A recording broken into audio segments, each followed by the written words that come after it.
అందరికీ నమస్కారం. రాష్ట్ర ప్రజలకి, శ్రేయోభిలాషులకి, ప్రతి ఒక్కళ్ళకి విడుదల రజనీ గారు చిలకలూరిపేట ప్రతిపక్షం లేని పార్టీ ఓడిపోయిన ఎమ్మెల్యే. రజనీ గారు, మీరు ఎవరి ఏమీ పీకలేరు.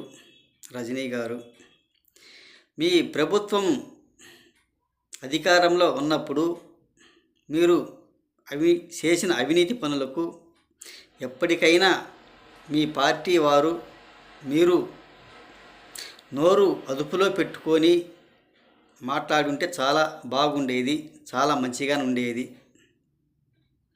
నా అభిప్రాయం ఏమిటంటే, మీరు చేసిన లిక్కర్ స్కీము, ఇసుక మాఫియా, ప్రతి ఆదాయంలోనూ అడ్డంగా దొబ్బి మాఫియా చేసిన గ్యాంగు మీరు. ఊరక పనికి మాలిన మాటలు మాట్లాడుకుంటూ ఇలా సింపతి పొందాలంటే పొందలేరు. మీరు మాట్లాడే ప్రతి మాట అయినా, మొన్న కారులో మీ కారు డ్రైవర్ని దాపెట్టినప్పుడు పోలీసులు అడ్డం తగిలి లాక్కొని పోవటానికి ప్రయత్నించిన వాళ్ళ మీదకేననుకుంటాను. ఒక్కసారి ఆలోచించండి. మీరు 5 సంవత్సరాలు చేసిన అవినీతి పనులకు, అక్రమాలకు మీరు చేసినవి ఏమిటి ఒక్కసారి చెప్పండి.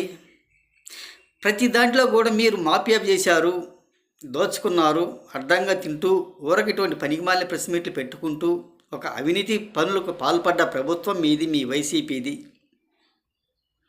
మీరు కొంచెం మాటలు తగ్గించుకొని మాట్లాడండి. ఇటువంటి పనికిమాలిన మాటలు మాట్లాడినందువల్ల ఉపయోగం అంటూ ఏమీ లేదు మీ మాటలకి.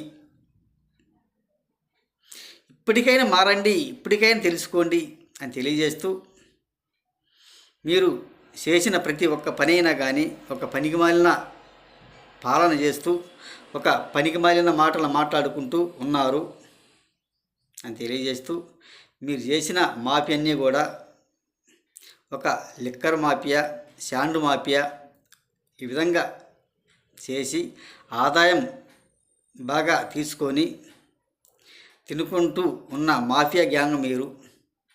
ఒక్కసారి ఆలోచించుకోండి. మీరు మాటలు తగ్గించుకొని మాట్లాడండి. మీరు బెదిరించినందువలన మీకు ఎవరు బెదరరు, కదలరు, భయపడరు, పారిపోరు. పారిపోయేదాలు మీరు పారిపోతున్నారు, మళ్ళీ పక్క వాళ్ళను బెదిరిస్తుంటారు.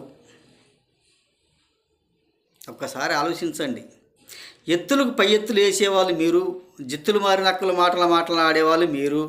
జిత్తులు మారి మాటలు మాట్లాడుకుంటూ పారిపోతారు, మళ్ళీ ఇతర వాళ్ళ మీద వేస్తారు. ఒక్కసారి ఆలోచించుకోండి అని తెలియజేస్తూ, రాష్ట్ర ప్రజలకి, శ్రేయోభిలాషులకి, ప్రతి ఒక్కళ్ళకి హృదయపూర్వక ధన్యవాదాలు.